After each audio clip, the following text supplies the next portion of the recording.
Welcome to Marking the End Times. I'm Dr. Mark Hitchcock, and we have a great program for you today related to some things that are happening in our world where biblical teaching, prophetic teaching, is being called extremist and being called toxic. So I want to talk about that today. And in the subscriber section, I want to answer a question someone sent in about the timing of the Gog-Magog invasion in Ezekiel 38 and 39. I hold that invasion takes place during the first half of the tribulation period, and someone's written in questioning that and wanting to know why I believe that, and has some points they make. So I want to address that in the subscriber only section. There's another question that we get asked a lot about the rapture. Is the rapture really in the Bible? Is it a biblical teaching? So I want to talk about that. And then there's another question about anti-Semitism that I want to get to as well. But I want to spend our time, the teaching time, talking about Bible prophecy and how Bible prophecy has been being marginalized in our world today. I think, most of us are probably well aware that in most churches, even most evangelical churches, prophecy today is pretty much ignored. It's neglected. I'm sure many of you have gone to churches where you really never hear any comments or any teaching about the coming of Jesus Christ. So it's ignored, it's neglected, it's marginalized. But even more so today in some places, it's actually being mocked, and even more so, even being considered to be dangerous. Something that people should avoid. People are trying to kind of scare people away from understanding what the Bible really says about the end times.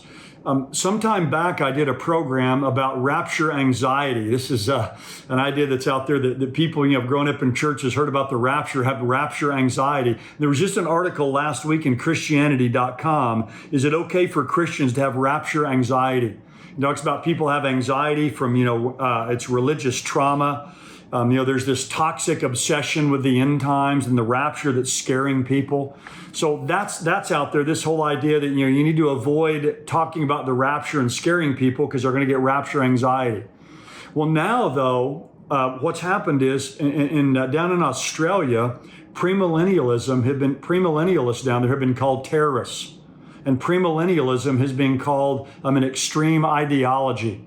Now, I'll talk here in a few moments in case some of you maybe don't know what premillennialism is. I'll define that here in a moment. But I just want to mention what happened. Down in Australia, in an area called Queensland, there was a group of people. There are 3 people in a family, and 4 police officers or constables came there with a neighbor. And this family that was there in Queensland killed 2 of these police officers and their neighbor.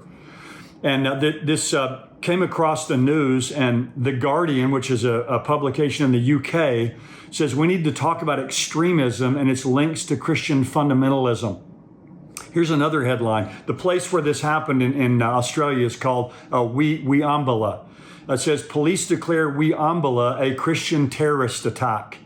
Another headline says terrorist attack by trio influenced by extremist Christian beliefs. And in one article, it says premillennialism belief is a threat, says an expert. Another headline says family of Christian terrorists killed cops in a survivalist ambush. And these fatal Weambala shootings have been said that they're motivated by an extreme Christian ideology called premillennialism. So premillennialism is being called an extremist Christian belief system. One article even had the word violent premillennialism with a question mark after it. So premillennialists are being demonized and marginalized basically in this situation here as murderers. Now, a couple things about this I think are important. First of all, today, people love to label people as extremists. You hold some ideology or some truth, they want to try to blame everything on some extremism. And just because someone holds a certain ideological position in one area doesn't necessarily mean that it directly relates to another area. So, correlation doesn't mean causation. So if these people were premillennialists, that had no bearing or cause for what they did, or if they claim to be premillennialists, they certainly had a very corrupted view of that. They didn't hold a correct view, a right view of premillennialism. Now, let me explain what premillennialism is. Maybe some of you aren't aware of that. There are 3 main views of the millennium in the future. The millennium, the word millennium simply means 1,000 years. And there are three main views of the millennium. Amillennialists, you put the letter A in front of a word, it negates the meaning. So amillennialists believe that we're in the millennium now, that we're in the 1,000-year reign of Jesus now. It's based on Revelation chapter 20, verses 1 to 6, that mentions millennium or 1,000 years 6 times. So amillennialists believe that there's no literal 1,000-year reign of Christ in the future. It's today between the first and second comings of Jesus. So this whole era is the millennium. So they don't take the 1,000 years literally. And they believe that Satan is bound during this period of time, which I think is very contrary to scriptures that talk about Satan's the God of this world. He's the prince of the power of the air. 1 Peter tells us he's like a roaring lion going about seeking whom he may devour. Postmillennialists believe that the world is going to become Christianized and Jesus will come back post or the end of the millennium. So the millennium is going to be established here on earth through the preaching of the gospel. And so this era right now, again, is the millennium. It's not a literal 1,000 years. It's a symbolic period of time. So that's amillennialism and postmillennialism. But premillennialists believe that Jesus is going to come back pre or before the millennium, and he's going to establish a literal 1,000-year reign here upon the earth. And that's the view that I hold and that we hold here at endtimes.com, a literal 1,000-year reign of Jesus on the earth. Now, that view is being related to this terrorist attack or this murder down in Australia. Here's another article that says, what is premillennialism? The belief system of the Wiambala terrorist attackers. Here's what the article said. Police have said the shooting attack that killed 2 officers and an innocent neighbor in the small Queensland town of Wiambala was a religiously motivated terrorist attack influenced by an extremist Christian ideology known as premillennialism.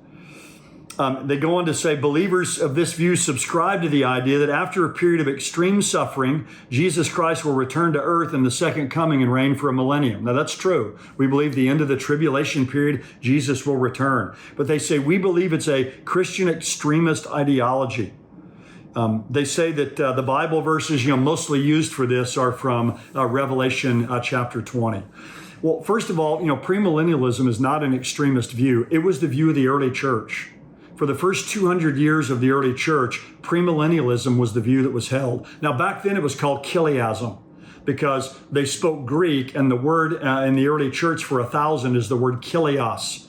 So they were called chiliasts. They believed in a literal 1,000-year reign of Jesus. Papias, who was a disciple of the Apostle John, was a chiliast. So was Justin Martyr. So was Irenaeus. So was Tertullian. All the great church fathers, the early church fathers, were all chiliasts who believed in this literal 1,000-year reign of Christ. Now, when Latin became the dominant language, it became known then as the millennium. So it went from being chiliasts to they became known as millennialists and then eventually as premillennialists. So this isn't some bizarre, extreme ideology. This was the view of the early church. But again, today, people want to label people as extremists and demonize and marginalize what we believe. If someone really is a premillennialist, we don't believe that we need to attack the government and come against the government to try to bring in some Christian form of government on earth. We believe Jesus is going to do that when he comes back. He's going to come back and set up his kingdom on the earth. So we don't believe we have to usher that in ourselves. Jesus will inaugurate the kingdom when he comes. Also, to me, it's interesting that I think Satan hates premillennialism. He hates the rapture because it gives us hope, but he hates premillennialism because it tells us in Revelation 20, when Jesus returns, Satan's going to be bound in the shaft of the abyss or the bottomless pit for 1,000 years. If there's one teaching in the Bible Satan hates, it's premillennialism. So he's going to attack that view as much as he can. Amillennialists and postmillennialists, they say, Satan's bound today.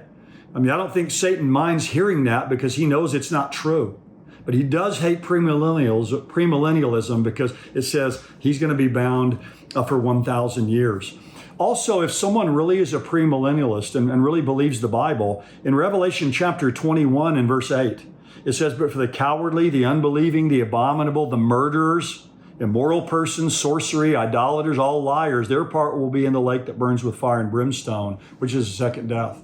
So if you believe the Bible, You're not going to be a murderer if you're a premillennialist. And over in chapter 22, verse 15, outside are the dogs, the sorcerers, the immoral persons, the murderers, the idolaters, everyone who loves and practices lying.